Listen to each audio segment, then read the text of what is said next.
hello and welcome. Welcome to Around the Town with Mark. I am Mark Whalen, your host, and we're always glad to have you tune in and visit with us.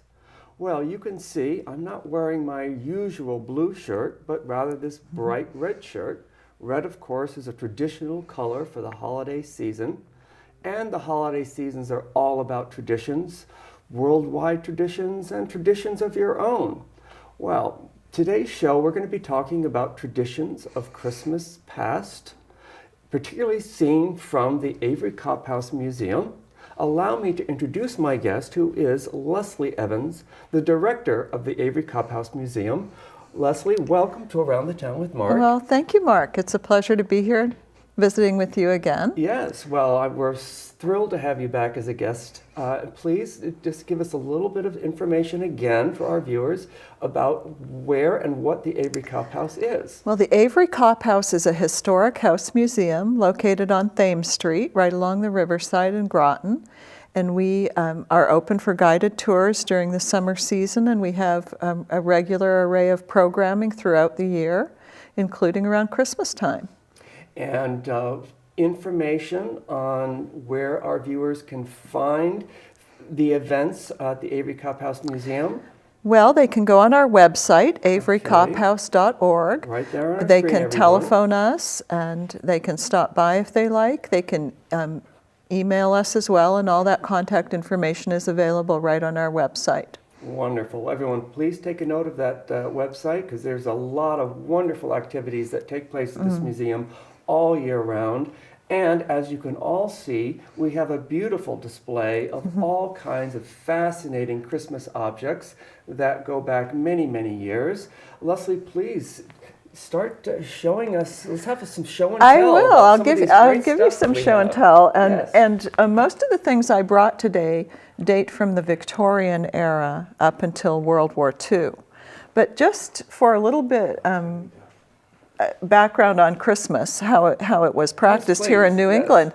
It's sometimes hard to imagine that traditions that we hold so dear haven't always been that way, but they really weren't. When colonial settlement first happened here in New England, Christmas was not a holiday that was celebrated at all. It was actually against the law to celebrate it in Massachusetts for some time. Was it really? It was. The Pilgrims that settled what came to be known as the Plymouth Colony, and the Puritans that came to the Massachusetts Bay Colony really were trying to break away from the traditions in England, and viewed Christmas as a time that was not a religious holiday to them. It was a time for a lot of rabble-rousing, and it was celebrated much like, about like Mardi Gras. A lot of excess in drinking and dancing and carousing, and they really wanted to do away with that. And so Christmas was not acknowledged. Thanksgiving was the big holiday. And Christmas really didn't start to take hold in our culture until into the 1800s. About 1830 or so, people started celebrating Christmas more in New England. But it took a while. But by the Victorian era, and by that time I mean, say, between the 1840s to about 1900, most of the Christmas traditions that we're familiar with now really took hold, like Christmas cards and Christmas trees and a lot of the songs that we're so familiar with and the stories. We've come a and long we way. really have come a long way. So I brought some things to show you to talk about their origin and a little bit about their history. And then if people come to the Avery Copp House for any of our Christmas events, you'd be able to see and touch a lot of these things as well. So you can learn more about them there. But just this little book, most of us are familiar with this story, The Night Before Christmas. And this was written in 1823 and became very popular and really describes the story of Santa Claus as we've come to be familiar with that character as someone, a benevolent entity coming down the chimney and filling stockings with. About the time that Santa Claus actually sort of came into being? St. Nicholas was, for many centuries, recognized in Europe. But the image of Santa Claus, before that he was a little bit more austere looking St. Nicholas. and not always dressed in red and not a round, portly, jolly fellow. Is the Santa Claus that we know kind of the Americanized version? Not necessarily just Americanized, but Victorianized, let's say. And described pretty vividly in this little book as a jolly elf who was dressed in red and, you know, had a pipe and a big beard and filled all the stockings, you know, and so people started to embrace that idea of Christmas being a family-centered event, a family-centered holiday, as well as the religious connotation of being the celebration of the birth of Jesus Christ. And so it started to move away from ideas of, you know, a really wild, lively, excess eating and drinking kind of thing, to more a family-focused event. But now still, it's kind of the excess of shopping and spending. Yeah, I know it's become very materialistic in our day and age, but not to say that there wasn't that element as well in the Victorian era, but just the other focus was strong too, about being a family event, something for children, something for people to gather together in the home. And as time went on, people started to think about it more and more that way. And then with the publication in the 1840s of this book, I brought something from our archives at the Avery Copp House to show you. Oh, what a beautiful book. This is an 1886 edition, but this story was actually published in 1843. This is Charles Dickens' A Christmas Carol, introducing characters that are now so familiar to us, like with Ebenezer Scrooge and Tiny Tim. And this story was intended not only as a Christmas story, but it's a social commentary as well, really drawing attention to the plight of the laboring class and how people were really struggling to get health care, how salaries were so low for people in menial positions, and people like Ebenezer Scrooge who had an excess of what they needed but didn't share with other people. So Charles Dickens was trying to draw attention to that. And it's also a ghost story when you think about those spirits of Christmas past that come. So it was an immediate sensation, and it has never been out of print since the time it was written. And also, I would say for our viewers, you know, that Christmas Carol's on in many movie forms and TV shows and such now, and so that's a good point. That is. When our viewers are watching the Christmas Carol, they're not just looking at a Christmas story. No. They're looking at a time capsule or a story of the times, and a ghost story and other fun factors. Yes, and it really is a comment on what problems society had to deal with at that time. And it's done in a wonderfully entertaining way that just captivated people the way maybe hearing a lecture about the ills of society would not do. But a story can sometimes really, really get the message across. And that story did that wonderfully and is still very popular. I was going to say, and it's still a loved story by everybody, even the young people nowadays, the children that are seeing it for the first time. It's wonderfully it does popular. Resonate with everyone. And this book that we have was given as a Christmas present in 1886 from one family member to another who lived in the Avery Copp House. And so we really treasure it for that reason. But it is well read. When you look through the book, you can really see that people enjoyed it, probably generation after generation. So it's wonderful. And it's another hint about the wonderful, wonderful things that this museum house has. Yes, it's like a time capsule, really, of family life coming down through the centuries. And not just Christmas, but for not just Christmas, life, everyday life, for yes. years and years and years. So it is lots of fun. There are always new discoveries to be made there. And so with this book in the 1840s, people started to celebrate Christmas more and more and bring in new elements to the celebration.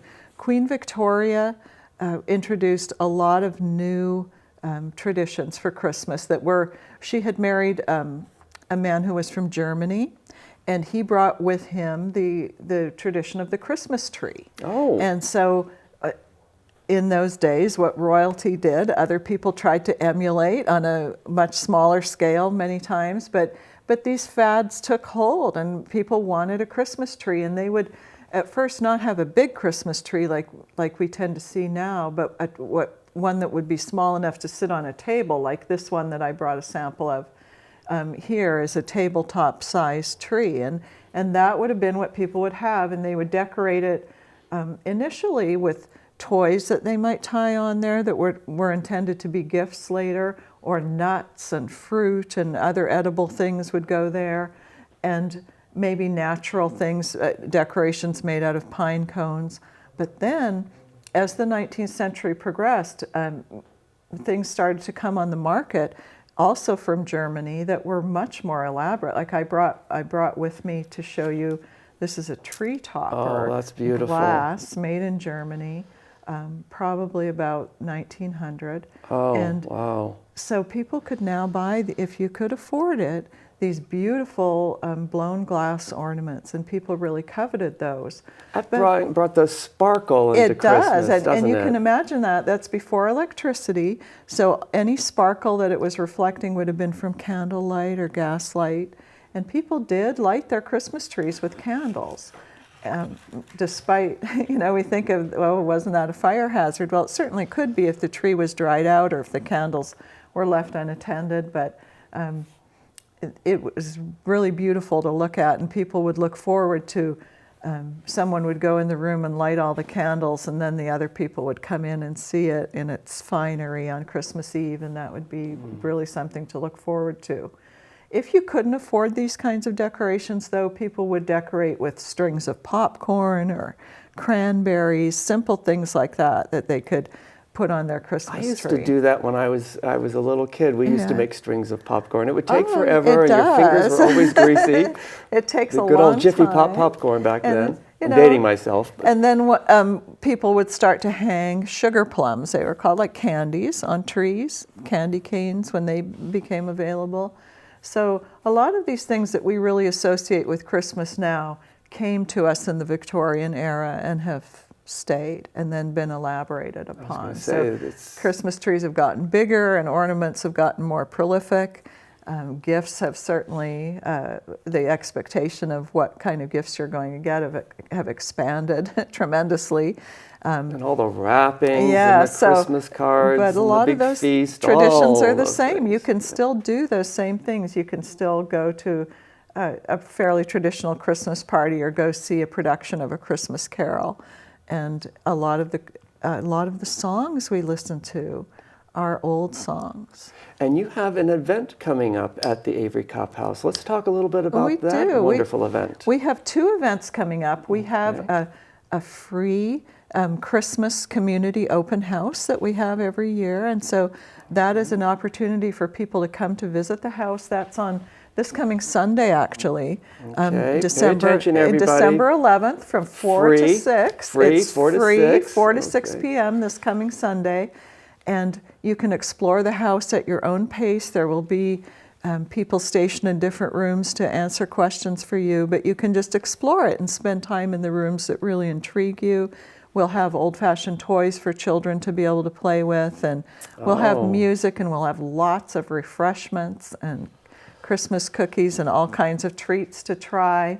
So it's really fun and completely free. We are collecting for the Groton Food Bank, and so if people have a donation they'd like to bring, either for people or for dogs or cats, we welcome that and just want people to come and enjoy it and experience the house, stay as long as you like or as short as you like, and bring whoever you like. Just come and pay us a visit and see what we're all about. Well, I want to, that's a call out to all of my viewers that please put this wonderful open house on your calendar coming up this Sunday. Great opportunity to see Christmas past, see this beautiful museum.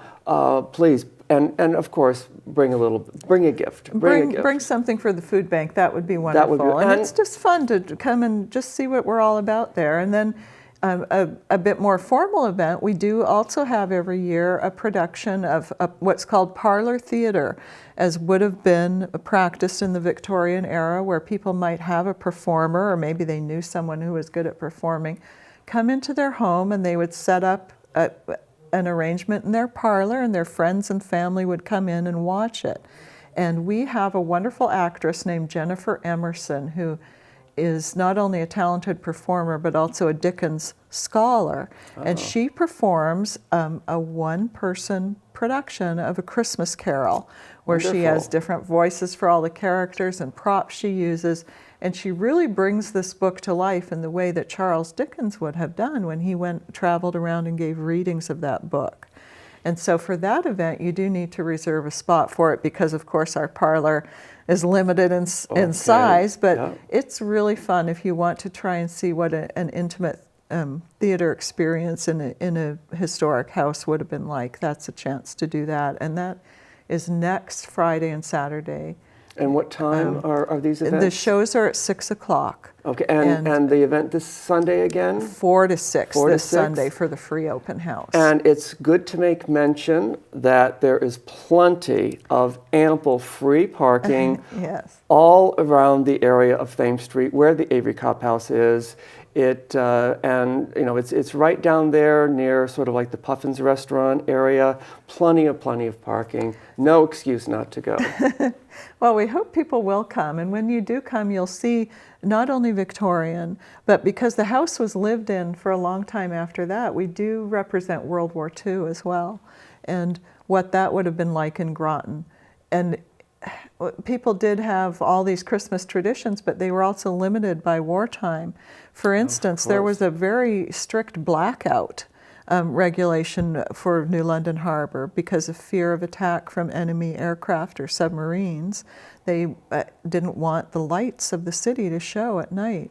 And so if you had a Christmas tree with lights on it, you would have, or any light in your house, you would have to have blackout shades or curtains on your windows so that no light showed. And a warden would go around and check to make sure that you weren't violating that. So there was none of the outdoor lighting that we're so familiar with now. Also, because of wartime shortages and lots of materials, it really limited what was available to purchase. So toys, you weren't able to get metal toys, for instance, because all that was being diverted for wartime use. So wooden toys became very popular again, and I brought some Tinker toys here, which is an old one. I remember. You remember those? Still popular, but introduced in 1913, and they took a resurgence during World War II. Yeah. And then I brought this stocking here just to show some of the things, like little wooden toys like this train. Or people might, if they were lucky enough to be able to get an orange, that would be a real treat at that time. Candy canes, which are made of sugar, and sugar being rationed during the war, would have been a special treat, and not everybody could have that. So you had to be creative about what you could, like what kind of baking you could do for the holidays. Butter was precious, and you could only get so much of it. So it wasn't like now where you can just go buy whatever you need whenever you want it. People had to use coupons, ration coupons to get butter and to get sugar, and you had to be quite thoughtful about it. So people made do with a lot less. And then again, a lot of families had people away at war, and so that was a bittersweet time. And a lot of songs that we still hear, like White Christmas and I'll Be Home for Christmas. Those songs became popular during the war when people were away. That makes total sense. Yes, missing. It would. So when you come to the Avery Copp House, we do have one of the rooms that is decorated to show you what World War II would have looked like, and also some history about people who lived in the house, who served in that war, and what contributions they made and what their fate was. Right. Well, so not all of them came home. So it's all a very important part of who we are today. And I remember, speaking of traditions, when I was a kid, at the very bottom of our stocking was always an orange or a tangerine or something like that. It's very traditional. My sister and I, when we got down to that part after the other goodies, we weren't interested in that. But it's a very old tradition. You would be if that was the only orange you might have all year. That's true. And it would be a real treat, and you might not eat it right away. You'd carry it around, you'd smell it, and when you did eat it, you would save the peel and make something out of that. So things had a different value when things become scarce. Oh, They yes, become certainly. so much more valuable. And even visiting among friends and family, if people lived any distance away, they might not be able to gather together for Christmas because the trains were often reserved for movement of troops, and gasoline was rationed, tires were rationed. If your tires wore out, you just couldn't buy new tires. So you could, even if your car was in perfect condition, otherwise you couldn't go anywhere. Well, you know, speaking of the tradition of the people of World War II that have been were away from their families, that still holds true today. It does. And we, at this time of year especially, we should all times of the year, but we have to remember the men and women who are away from their homes working for us. And it's a good time of the year to remember all those people that are doing such a wonderful job for all of us here. It is a good time, and today, just as we're sitting here talking about this, even though our focus is Christmas, I'm very aware, I'm not sure when this show will air, but we're taping it on Pearl Harbor Day. Yes, and we're going to air tonight. So, so that's Yes, important, and you it think is. about the impact that had on our community when that happened. Yes. I mean, it changed the lives of a lot of people, and Groton was really impacted by that with Certainly the was. contribution that Electric Boat had to make in producing submarines for the war, and they were operating around the clock there, and a huge labor force that came. And that's in addition to the same type of restrictions that all Americans had to pay, but to live in a military town at the same time brings another level of that It did, appreciation. and so when you're feeling those kinds of insecurities and fears and just not knowing what's going to happen, traditions like Christmas really take on even added importance. They do. So it was very important for people in years gone by to be able to share with their family. They didn't have the way of communicating that we do now, or of getting news, only the radio or by mail or telegrams. You mean a world without cell phones and computers? So wow. you might not even know where your loved ones were. So to be able to get a Christmas card in the mail from somebody was really, really important. People and put that a lot Christmas of value card on may that. have taken weeks or months to arrive versus a couple of days. So times were not always easy in the past, even though the house, if you come to the Avery Copp house, it looks beautiful, it is beautiful.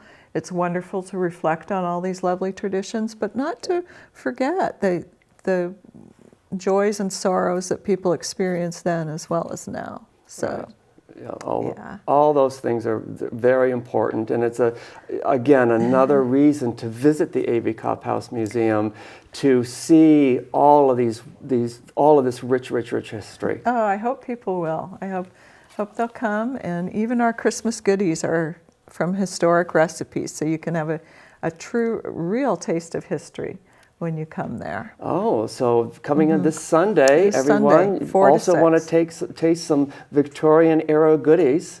Well, Leslie, as we're winding down, have I forgotten anything that we should be sharing with our audience? I don't think so, Mark, but I just want to, restate my invitation to everybody listening for our free community open house this Sunday, December 11th from 4 to 6 o'clock. Bring a donation for the food bank if you'd like to, and not only collecting for people but also for pets. Dog and cat food is badly needed as well. Oh, okay. And we'd love to have you come and experience our beautiful house. And if you decide you'd like to try out some parlor theater, we have the following weekend the Dickens Parlor Christmas event, which is really lots of fun. And I just can't say enough how talented Jennifer Emerson is, who performs that for us. Well, it sounds like it's going to be some really great upcoming events. I hope everyone's marking all of these dates down on their calendars. Again, you see all these beautiful, beautiful things. And you'll be able, if you visit the Avery Copp House Museum this Sunday, you'll be able to see all these beautiful things. This and more. And more. That's and right. I know that you've got Yeah. programs, like we mentioned in the introduction, that go on all year round. We do.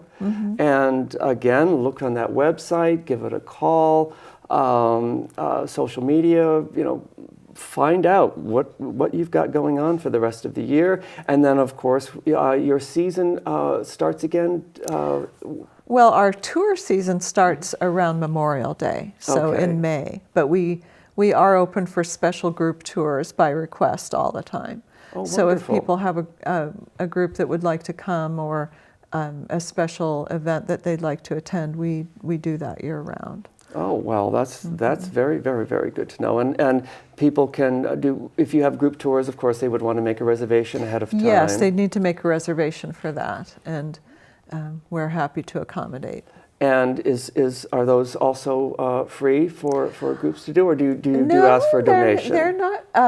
A tour of the museum usually costs $5. Oh, that's unless it's nothing. Some special extended one or something like that. But it's certainly an affordable fee. Oh, very much so. But yes, we do charge for that. We do.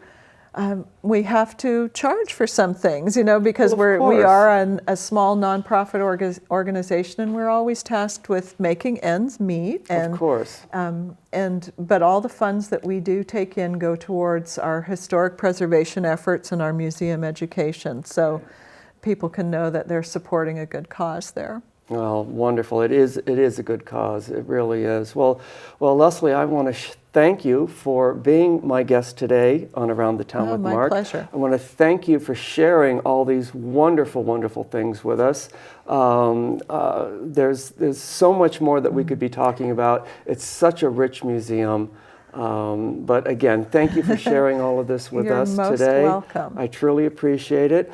And I want to, of course, thank our viewers for tuning in today. I hope you've enjoyed this show, all these wonderful things. I want you to put the Avery Copp House Museum on your schedule this upcoming Sunday, and then, of course, those 2 days next week. I want you to enjoy that very much. Also, I want to make mention that there is a holiday open house here at SCC TV Studios. That is coming up on the 15th, Thursday, 5:30 to 8. There are going to be refreshments, wine, cheese, goodies. Come down to the studio, see what the studio is all about. We'd love to have you. It's open and free to everyone, so please put this on your calendar. Come down and see us. Put the Avery Copp House Museum on your calendar, be it for Christmas event or any other time of the year. And of course, put Around the Town with Mark also on your calendar. Thank you for tuning in today, and we'll see you again on this show very soon.